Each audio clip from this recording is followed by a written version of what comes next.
Bonjour mesdames et messieurs. Alors déjà, je tiens à m'excuser pour le retard de ce matin. Mais on est là et puis on va commencer. Donc je suis Jean-Paul Kiko. Je suis Jean-Paul Kiko. Je suis le président d'une association qu'on appelle GUAGK. Gua pour Guadeloupe, G pour les Jeux et K pour le gros K parce que dans nos activités, on est aussi autour du gros K. D'accord? Donc il y a quelques années, j'ai fait des études sur les jeux traditionnels. Et du coup, ça m'a permis de développer pas mal d'idées, pas mal de concepts. Mais avant de nous aller trop loin, j'ai une petite question pour tout le monde. Est-ce que vous avez songé avec qui j'ai joué les autres petits tacs pigeons? Alors, piscine, j'entends piscine, oui. La marelle, oui. Poupée avec popote à bouillabin, oui. Corde à sauter. Petit quoi, oui. Cristal. Ok. Colémaya, quand on barrait les yeux, je crois que ça doit être ça, effectivement. Sauter code, oui. Avec le cerceau pour s'amuser. Le cerceau, qu'on poussait avec le bâton, c'est ça? Lequel? Quoi? Faisait le hula hoop? J'ai vu faire, mais le hula hoop. Le hula hoop, d'accord, oui. Et puis pour les garçons, c'était cabouette. Cabouette, absolument. Roue à bicyclette, c'est ça. J'ai vu faire des pneus. Les pneus. Oh, mes autres petits manger quand même. Ça m'a fait. Eh bien, c'est ça. Du coup, moi, au quotidien, dans les activités de notre association GUAGK, c'est ce qu'on fait. C'est-à-dire qu'on valorise le patrimoine des jeux et des jouets d'antan. Donc, j'ai fait une étude là-dessus. Et puis après, je me suis dit, mais tiens, ce serait intéressant de pouvoir partager ça avec un maximum de personnes. Et comme vous voyez, maintenant bien 20 ans qu'on est actif. Et c'est un plaisir de voir les enfants s'amuser régulièrement. On pense que quand ils vont voir les jeux traditionnels, qu'ils vont se dire, bon, maintenant c'est plus les jeux modernes, mais jusqu'à présent, quand ils sont face à des jeux, il y a qu'à prendre pied à eux, il y a qu'à amuser eux. On voit quel que soit, on intervient dans les écoles, dans les associations, dans les collectivités, bref, un peu partout. Et l'idée, c'est vraiment de faire la promotion au mieux. Alors, j'ai mis quelques images de jeux pour savoir si ça vous rappelle par rapport à ce que vous venez de me dire. Ni Banza, de toute façon, j'ai Banza là. On dit Gespom aussi. On a deux manières d'appeler ça. Le Ikaipaka, ça vous parle un peu? Ikaipaka. Les toupies, les capois. D'accord, les vonvons, les raras. De toute façon, quand on disait, on va parler qu'on raras, c'est 25. Les cerfs-volants, les courses en sac. La dame a parlé tout à l'heure du sec. J'entends la bicyclette là. D'accord? Donc, au quotidien, on utilise toute cette panoplie de jeux, mais aussi les jeux chantés. D'accord? Beaucoup des jeux autour du gros cas aussi. Konzizipan, Pilé Kako, Chanta, etc. Et avec tout cela, on développe un peu partout. Donc, pour juste préciser, continuer à nous présenter un peu. Donc, vous voyez, on est très branché autour des événements. On organise beaucoup d'événements, notamment aussi des festivals, des activités comme cela, des anniversaires, des fêtes de communes. Vraiment régulièrement, on est là-dessus. On produit des jeux également. Donc, on a un espace où on a des jeux, des petits capois, des trottinettes et tout cela pour les gens qui souhaitent s'en approprier ou faire cadeau, peu importe.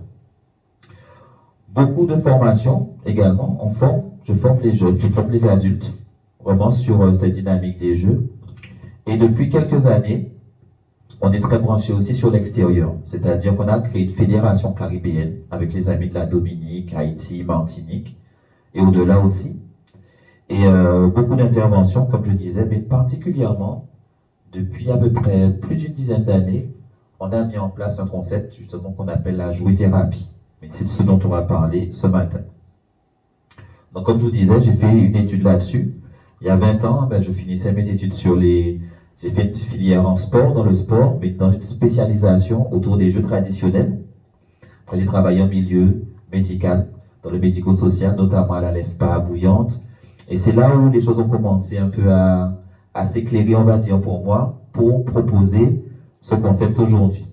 On a étudié avec pour la prévention en cardiovasculaire, avec aussi les services de rééducation, réadaptation, bref, on a fait plusieurs services où on a présenté des jeux. Et on a voulu savoir comment on pouvait exploiter ça pour pouvoir faire des activités par la suite.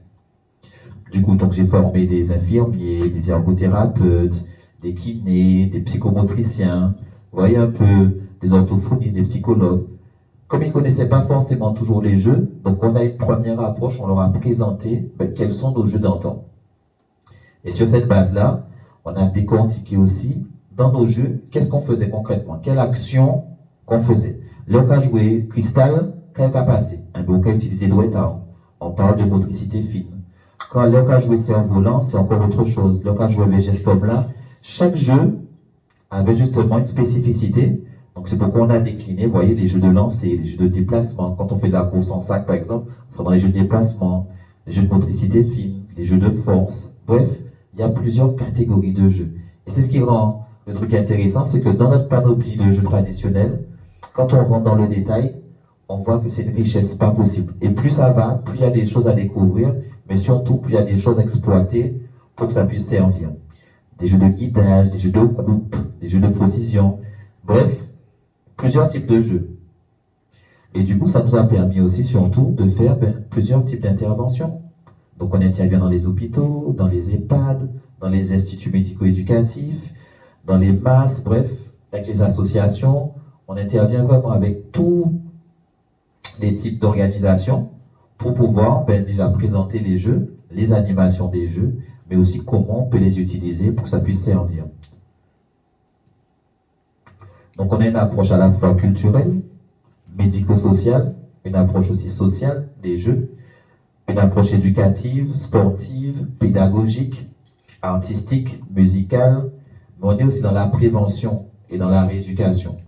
Souvent, au-delà de l'aspect simplement s'amuser, découvrir les jeux, il y a aussi un aspect préventif qui est très important pour nous et c'est ce qu'on fait dans notre quotidien.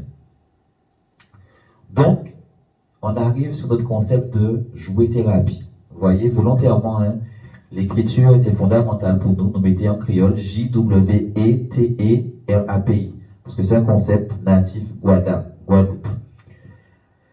Qui fait qu'on intervient dans les centres hospitaliers, d'accord, en chirurgie pédiatrique avec les enfants, vraiment dans le milieu adapté, avec plusieurs organismes, plusieurs types de publics surtout, pas que des enfants, pas que des adultes, pas que des seniors. On s'occupe vraiment un peu de tout le monde en proposant différents types de programmes en fonction de là où on va, en fonction des publics qu'on a en face de nous. D'accord? Et on part du principe qu'il type et service santé. C'est surtout ça. Notre culture, c'est aussi à la base de notre santé. Souvent, on prend beaucoup d'autres choses, les médicaments, les ceci, les cela, mais notre culture, c'est là-dedans où on peut puiser beaucoup de choses qui nous servent en fait au quotidien. D'accord?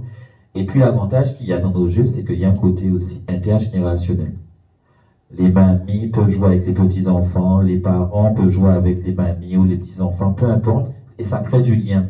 Ça aussi, c'est une petite valeur qui a tendance à se perdre un petit peu, mais nous, au sein de l'association, de la structure, on essaie de pallier à ça en mettant en place des animations, des activités, en créant en fait des espaces où on peut justement se retrouver, s'amuser, mais créer du lien essentiellement. Donc voilà, qui fait qu'aujourd'hui, à force de faire des animations, des activités un peu partout, on a voulu mettre en place une spécificité au niveau des seniors. Donc j'ai proposé un programme, justement, que j'appelle un programme de jouet-thérapie senior, spécifiquement pour ce public-là. Ça fait maintenant une dizaine d'années qu'on travaille là-dessus. D'accord? Et on s'est rendu compte que ça concernait, c'était aussi un enjeu public. Pourquoi? Parce que bon, il y a un vieillissement quand même de la population, qu'on le veuille ou pas. Il y a aussi une augmentation des situations d'isolement. Trop de seniors restent un peu isolés parfois et on ne sait pas, parfois on ne le sait pas, ou quand on le sait, parfois il y a des soucis, ils ne peuvent pas forcément se déplacer, la famille n'est pas toujours disponible. Bref, on a plusieurs situations, vous connaissez mieux que moi. Et l'idée, c'est justement d'essayer de prévenir un peu tout cela. Prévention aussi des chutes, prévention aussi de la perte de l'autonomie, très très important. Là, on ne peut pas marcher, là, on ne peut pas déplacer ou déjà conveler, ça toujours plus délicat. D'accord? Donc, Aussi, une grosse motivation à diminuer les médicaments de façon générale, quoi, parce que c'est pas toujours la solution. Alors, on va pas remplacer les médicaments, mais on va quand même chercher à pallier à cela avec les activités qu'on propose. D'accord. Donc, dans notre concept de jouet thérapie senior, on utilise les jeux, comme on a dit, les jeux adaptés. L'objectif, c'est de développer la stimulation cognitive, hein, l'esprit, faire travailler ce côté-là. Le côté moteur également, parce que pour nous, la jouet thérapie, contrairement à d'autres modèles qui existent, moi je pars du principe que pour améliorer sa santé, il faut à la fois travailler et l'esprit et le corps. Les deux doivent être en mouvement. Il faut stimuler les deux. On ne peut pas stimuler le cœur, on ne peut pas aller voir comme psychologue qui va nous faire travailler la tête. Oui, mais il faut qu'elle soit en mouvement aussi. Il faut qu'elle nous bouger. Et pour nous, c'est la base de la première forme de santé. Participe aussi au renforcement du lien social, parce que bon, voilà, on est souvent en groupe pour pouvoir jouer, c'est mieux. Ça crée du lien. Et puis, prévention à la dépendance fonctionnelle, comme on disait, pouvoir être autonome dans tous ces mouvements, dans toutes ces actions. Okay. Donc, objectif opérationnel, réduction déjà du sentiment d'isolement. Souvent, ça arrive quand on n'est pas dans une association, quand on n'a pas beaucoup d'activités ou autre, on essaie de travailler là-dessus. Maintenir les capacités cognitives, prévention de la mobilité fonctionnelle, et bien sûr, très important pour nous, le côté identitaire et culturel. Tout cela s'est rattaché. C'est-à-dire que pour nous, pour améliorer notre santé, ça passe, oui, par le social, ça passe, oui, par plein de choses, mais aussi par notre culture qui est fondamentale. Si on arrive quelque part, on est avec des seniors, mais par exemple, ce monde-là parfois pied à l'aise, donc on va pas l'école là, il faut pouvoir l'intégrer aussi dans ce qu'on met en place, dans les animations, les activités qu'on met en place.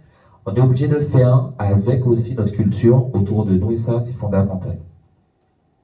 D'accord? Donc, dans ce qu'on va vous proposer, le programme de jouet thérapie, il faut préciser quand même que ça fait maintenant, c'est la 2e saison. On avait commencé depuis l'an dernier avec plusieurs d'autres villes. Là, cette année, on a commencé avec le Gosier, là, il y a Sainte-Rose, après on enchaîne avec des Bao, bref. C'est pour vous expliquer que c'est dans le cadre d'un programme. On a sélectionné plusieurs communes pour pouvoir justement développer et partager ce programme de jouet thérapie. Donc on va dire, deux axes principaux dans ce qu'on propose dans ce programme-là. Déjà, une partie en groupe. On va faire de la jouet thérapie en groupe. Ce sera le cas de cet après-midi. Et aussi, plus spécifiquement, plus particulièrement, la jouet thérapie à domicile. C'est un nouveau concept qu'on propose. Parce que souvent, nos seniors ou les personnes qui sont malades, elles vont souvent voir peut-être l'infirmier qui va passer ou l'assistante ou quelqu'un qui va s'occuper d'eux, mais pas suffisamment d'activités qu'on peut retrouver à la maison. Donc ça aussi, c'est un peu ce qu'on propose. Ok, donc cet après-midi, les seniors qui seront présents avec nous, on va les faire découvrir les jeux, les faire manipuler, les faire s'éprouver aussi avec nos différents types de jeux. Ça va durer à peu près 2 heures ou moins de 2 heures. Moins de 2 heures, hein. L'idée, c'est vraiment d'être en activité. Et par la suite, donc demain et après-demain, il y aura plus la partie à domicile. On a choisi quelques seniors, on ira les voir. En présence justement des membres du CECAS. L'idée, c'est de pouvoir créer du lien. Et par la suite, on verra si on pourra étendre un peu ce programme-là. Donc pour nous, il s'agit de partage, transmission, on est d'accord. La valorisation aussi de la mémoire. Quelqu'un me parlait des jeux de mémoire tout à l'heure. C'est aussi ça l'idée de stimuler un peu tout ça à la fois. Comme je disais, aussi bien la tête que le corps. Renforcement du lien social. Les bienfaits cognitifs, hein, on verra justement, mais qu'est-ce que ça nous apporte? Le fait de jouer, qu'est-ce que ça apporte? Le fait de se retrouver en fonction du type de jeu. Encore, et puis c'est une manière aussi de rester connecté un peu encore à notre patrimoine, à notre culture. Donc on fera des jeux de réflexion, par exemple, comme le jeu de Timarel. C'est très intéressant comme jeu. Ça vous parle, le jeu de Timarel? C'est un peu comme le petit pointi-croix. Vous vous souvenez? Il faut aligner soit 3 pierres ou bien 3 billes. Ou bien 5, on dit Timarel à 3 pieds et Timarel à 5 pieds. C'est le même principe, sauf qu'il faut aligner soit 3 pions ou bien 5 pions. Donc jeu de mémoire, mais jeu de réflexion, jeu d'anticipation, jeu de stratégie à la fois. Donc il y a tout cela. Et Et c'est ce qui est magnifique dans nos jeux, c'est que à partir d'un seul jeu, on peut développer plusieurs compétences. Et ça, je trouve ça magnifique parce que je ne retrouve pas ça dans d'autres endroits. Euh, Stimulation cognitive, on l'a dit, le partage, le côté identitaire. Et on se rend compte maintenant, après 10 ans, que ça plaît. Ça plaît, les gens sont contents, on nous redemande régulièrement. Donc c'est pourquoi on a décidé de faire la promotion de la jouet-thérapie de façon plus large. Des jeux moteurs, aussi des jeux de guidage. Ben, on parlait du jeu de cerceau, les secs, les jantes à bicyclette, des jeux de motricité, des jeux d'équilibre aussi, beaucoup. Et puis des jeux où on est ensemble, par exemple. Vous voyez le cabois. Si on n'est pas dans une descente, ben, on est obligé de fonctionner avec quelqu'un. Il y a quelqu'un qui va pousser et l'autre qui va diriger. Ou bien si on a les petits cabois comme là, la photo, mais là ça permet de travailler les deux mains à la fois en même temps, la motricité, mais en même temps on se déplace. Donc c'est tous ces éléments-là, en même temps, qui nous permettent de justifier la jouet-thérapie, mais surtout ben, d'aller plus loin dans les programmes qu'on met en place. Comme vous voyez, voilà, on parlait du cabois. Donc forcément, la personne qui est devant doit gérer, la personne qui est derrière doit pousser pas trop vite. En même temps, il faut gérer, puis pas faire bon accident. Et c'est tous ces liens-là qui sont intéressants de faire ressurgir. D'accord? Souvent, donc à la fin de notre temps d'échange avec les seniors lors du moment de groupe, on fait aussi une petite évaluation. L'idée, c'est de savoir ben, comment chacun a vécu un peu les choses, comment, qu'est-ce que chacun peut apporter, comment on peut aussi améliorer. D'accord? Donc là, ce sont par exemple quelques exemples. Hein. Là, par exemple, on était à Mornalo. Vous voyez, on s'adapte en fonction des espaces des gens. Qu'ils aient une petite véranda, un jardin ou juste la chambre, peu importe. L'idée, c'est vraiment de s'adapter au mieux aux seniors chez qui on sera pour pouvoir lui permettre d'être aussi en activité. On essaie de n'exclure personne. L'idée, c'est vraiment les jeux traditionnels adaptés, comme ça dans le temps. Mais c'est aussi une manière d'aider les aidants. Souvent, on dit parfois c'est dans la capacie avant les personnes concernées. Pourquoi? Parce qu'elles s'épuisent tellement à s'occuper. Je pense que vous connaissez ça mieux que moi, je ne vous apprends rien du tout. Et on pense à eux aussi. L'idée, c'est de leur donner des billes, de leur donner quelques éléments, de donner quelques situations, ou même à la maison, on pourra aussi être en action, être en activité adaptée à chaque personne. Ouais, je me souviens, ben, vous voyez la dame en bas, quand on arrive chez elle ce jour-là, elle était déjà en train de chanter. Donc comme j'avais mon tambour, eh bien, nous rentrions, nous portions tambour là, on a continué à chanter, toujours pour s'adapter en fait aussi aux personnes qui sont en face de nous. Vous voyez, en haut par exemple c'était un frère et une sœur. Parce que ce que je n'ai pas précisé quand même, à domicile on a deux types d'interventions qu'on propose dans le cadre de ce programme-là. Pour les seniors qui sont valides, mais pour les seniors qui sont aussi en situation de handicap. Donc on s'adapte à eux également, on leur propose en tout cas cette solution de jouet-thérapie senior. Et les deux, justement, ben, si tu es en situation... alors j'aime pas dire, c'est vrai qu'on a créé un nouveau terme, hein. Je ne parle pas trop de personnes handicapées, je parle plutôt de personnes en situation à adapter. Je parle du principe que ce sont les situations qu'on doit adapter pour ces personnes-là. Ça, c'est moi. Hein. Alors, tout le monde n'est pas forcément de ce côté-là, mais pour moi, en fait, chaque monde chez monde, mais on adapte les situations en fonction pour permettre à chacun d'être un peu à l'équilibre dans ce qu'on fait. D'accord? Ben, cette mamie, par exemple, aussi pareil, elle nous vivait, était fatiguée. Elle était fatiguée, elle dormait, on hésitait même. Et puis finalement, à la fin, ben, c'est elle qui a pris le chacha. Elle commençait à jouer tambour avec nous. Elle n'a pas joué au tambour, mais elle faisait son petit chacha, elle chantait en même temps. Et elle a fait tous les jeux. Elle a vraiment fait tous les jeux, on a adapté. Elle était alitée, mais ça n'a pas empêché en fait qu'elle puisse quand même passer un beau moment en fonction de sa situation. C'est ça un petit peu la particularité donc, de ce qu'on fait. Donc des jeux moteurs, le Ikebaka, des jeux d'adresse, des jeux de stratégie, des jeux de déplacement, d'accord? Donc plusieurs types de jeux, comme on a vu en amont. D'accord? Donc on rentre aussi donc, dans la, j'ai envie de dire, dans les politiques publiques, parce que c'est aussi ce qu'ils demandent, de pouvoir créer des supports, des situations, des espaces pour s'occuper aussi des seniors. Donc on parle de prévention de la perte d'autonomie, bien veiller à domicile, les innovations sociales du territorial, d'accord? Donc on rentre un peu dans ce cadre-là pour répondre aussi au mieux à nos seniors. D'accord? Ce programme-là, c'est comme un projet pilote. D'accord? Donc c'est pourquoi il est réservé à un petit groupe pour l'instant. C'est pourquoi on propose ça à quelques seniors à domicile, à une association, ou quelques personnes qui viennent cet après-midi. L'idée, c'est qu'à partir de ce programme-là, qu'on puisse l'étendre pour ceux qui voudront par la suite utiliser ou développer la jouet-thérapie. D'accord? Donc, on crée des partenariats, beaucoup avec les CECAS dans ce cadre-là, avec les collectivités, les communes, mais pas que, aussi avec les, je disais ça tout à l'heure, avec les professionnels de santé, beaucoup, d'accord, que ce soit ceux qui sont dans le secteur social ou vraiment dans le secteur plus thérapeutique, parce qu'on apporte en fait un peu à ces différents champs-là nos activités. D'accord? Donc une fois qu'on saura un peu plus ce que Guajeka propose dans le cadre de la jouet-thérapie, mais ce sera l'occasion d'aller plus loin pour ceux qui voudront.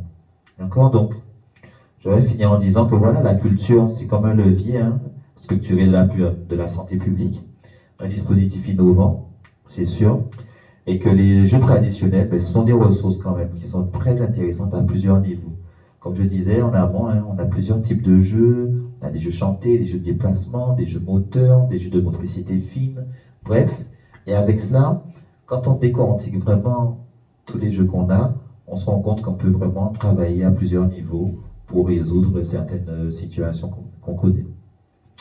Voilà, en quelques mots, ce que je voulais vous présenter pour la jouet-thérapie senior, en espérant que vous avez compris un peu la démarche, vous avez compris un peu d'où on est parti, mais surtout qu'est-ce qu'on veut faire avec cela, et surtout proposer des activités qui seront pérennes par la suite pour nous tous.